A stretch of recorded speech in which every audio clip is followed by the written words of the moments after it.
Cuento de los angelitos. Hacía pocos meses que el matrimonio formado por Cora y Eloy habían llegado, con sus dos pequeños, aquí a la gran ciudad, huyendo de la vida miserable que llevaban en su pueblito. Sin embargo, tuvimos mucha suerte, decían. Esos pocos meses habían bastado para que Eloy consiguiera un trabajo que les permitía alquilar una vivienda en los suburbios y soñar con que ya habrían de llegar tiempos mejores. Cora se había empleado como doméstica durante las horas de labor fuera de la casa. Dejaba a sus hijos, Boris de 7 años e Iván de 4, en una escuela de inmediaciones. Sin dudas, la situación económica de la familia Molina había mejorado y suponían que todo andaría mejor aún. Si Eloy se decidía a aceptar ese ofrecimiento de trasladarse la mitad del año bien al sur del país, contratado por aquella empresa que necesitaba albañiles como él. La paga era el doble, comparada con la que recibía en la ciudad, pero el hombre no se resolvía a separarse de los suyos. Después de todo, no hacía mucho que habían dejado su pueblo y le daba algo de temor que su mujer y sus hijos permanecieran solos en ese nuevo lugar. Fue la misma Cora quien lo animó.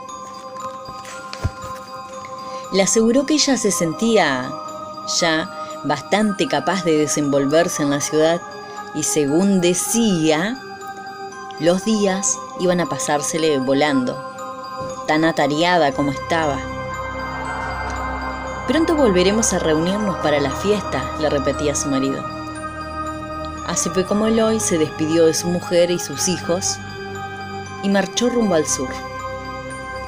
«Todos los sábados a la mañana vamos a llamar a papá por teléfono», les prometió Cora a Boris e Iván.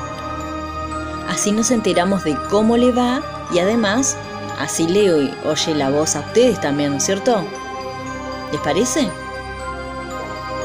Durante varios sábados seguidos, después del viaje de Eloy, se les vio entonces a Cora y a sus hijos saliendo de casa bien tempranito.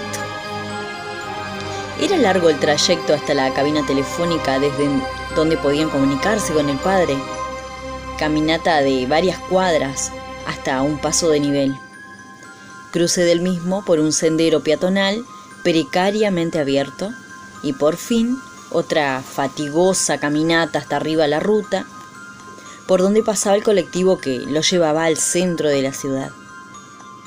«Mamá, tengo ganas de hacer pis», le dijo Iván aquel sábado. No bien los tres habían llegado cerca del paso a nivel. Cora buscó los arbustos de un baldío como improvisado baño de emergencia para su hijo menor. Boris esperaba, juntando piedritas a su alrededor, cuando, de repente, un hombre apareció junto a su madre, como brotado de los matorrales. La expresión de su cara daba miedo. «¡Cuidado, mamá!», le gritó Boris al ver que el hombre se abalanzaba. Cora no tuvo posibilidad de defenderse. Ocupada como estaba en la atención de las necesidades del chiquito, sintió un puñetazo que la derribaba, a la par que unas manos la arrebataban el bolso. A pesar del sorpresivo ataque y del mareo profundo por el golpe, la mujer unió fuerzas y valor y se echó a correr detrás del ladrón, que rumbeaba hacia el paso a nivel como diablo que sopla el viento. Inútil pedir auxilio en esos momentos y en ese sitio. ¿A quién? Ni un alma que no fuera la de Cora, la de Boris, la de Iván o la de ese desdichado que, sin proponérselo, con su robo acababa de convocar a la tragedia para que dijera presente sobre la mañana del sábado, en unos instantes más. En su angustioso afán de recuperar su bolso, donde tenían el único dinero restante para pagar la comunicación telefónica, pasar el fin de semana y aguantar hasta el lunes en que volvía a trabajar por horas, a Cora no se le ocurrió otra cosa que correr tras de el delincuente. Reacción lógica. ¿Cómo iba a suponer que la desgracia echaría a sus hijitos si ella disparaba para tratar de agarrar al ladrón. El hombre cruzó el paso a nivel de la carretera. Cora, casi pisándole los talones, pronto ambos estuvieron del otro lado de las vías. La persecución continuaba, llorando los gritos desde que habían visto a ese sujeto golpear a su mamá. Boris e Iván también corrían detrás de ellos, aunque no lograban darle el alcance. Boris llegó primero al nivel y empezó a atravesarlo. Su hermanito lo seguía, los dos apuradísimos, con los ojitos puestos en la silueta de su mamá. Los dos desesperados, los dos solos sobre las vías y frente a la muerte. Consternado, el maquinista de ese tren que se dirigía al centro contaba ante las cámaras de los noticieros. Horas después, no pudo evitarlo. Esos angelitos se me aparecieron de repente. Fue terrible, terrible, Dios mío. No voy a olvidarlo mientras viva. Nosotros tampoco. Pobre mamá, pobre papá. Nadie escuchó estas palabras que, sin embargo, fueron pronunciadas una y otra vez al día sobre la tragedia, hasta que llegó la noche y se internaron en ella. Nadie las escuchó, pero ¿quién de nosotros puede oír fácilmente las vocecitas de los ángeles? Los diarios informaron al día siguiente que la vida de Boris se hubiera salvado de haber recibido inmediata atención médica, que la criatura fue rescatada a tiempo por los bomberos, pero que no la recibían en el hospital de la zona hasta que, como es habitual en estos casos, se realizara la intervención policial, que se perdieron aproximadamente 2 preciosas horas hasta que ese trámite pudo cumplirse. Que si se hubiese hecho esto o lo otro, hubiera o hubiese, ¿qué forma verbal inútil en circunstancias así?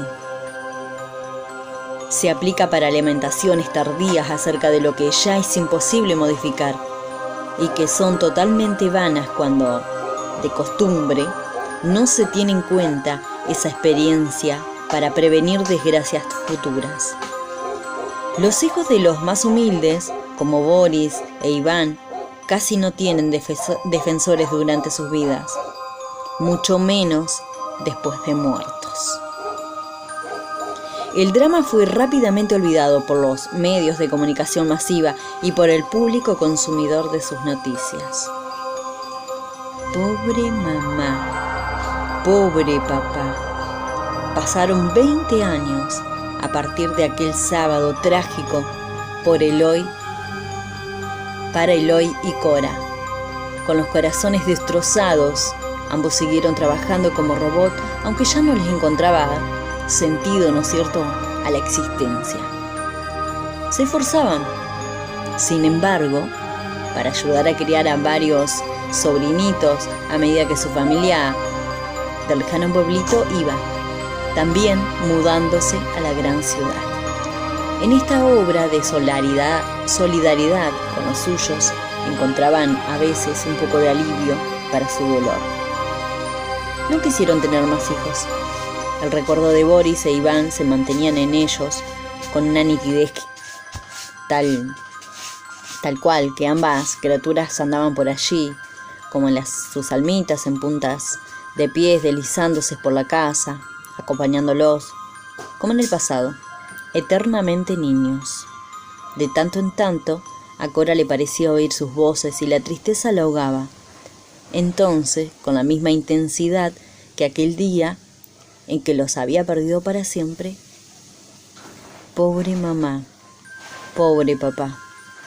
Lejos de la modesta casa de los Molinas, en una pensión de las tantas cercanas al centro de la gran ciudad, vivía el hombre a raíz de cuyo robo habían muerto Iván y Boris, en total impunidad de su delito.